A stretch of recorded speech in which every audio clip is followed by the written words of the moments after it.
Hello friends, வணக்கம்.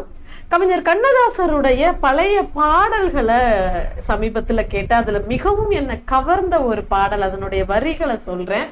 யாரை நம்பி நான் பிறந்தேன், போங்கடா போங்க, காலம் வெல்லும், வென்ற பின்னே வாங்கடா வாங்க. அந்த பாடல்ல அவர் சொல்லிக்கக்கூடிய அடுத்த வரி பார்த்தீங்கன்னா, குளத்திலே தண்ணி இல்லை, கொக்கும் இல்லை, மீனும் இல்லை, பெட்டியிலே பணம் இல்லை என்றால் பெத்த பிள்ளையும் சொந்தமில்லை. பெற்ற பிள்ளைகள் கூட இன்னைக்கு பெற்றோர்களை ஏடிஎம் கார்டு மிஷினை மாதிரி தான் பயன்படுத்துறாங்கன்றது மறுக்க முடியாத உண்மையா இருக்கு இல்லையா?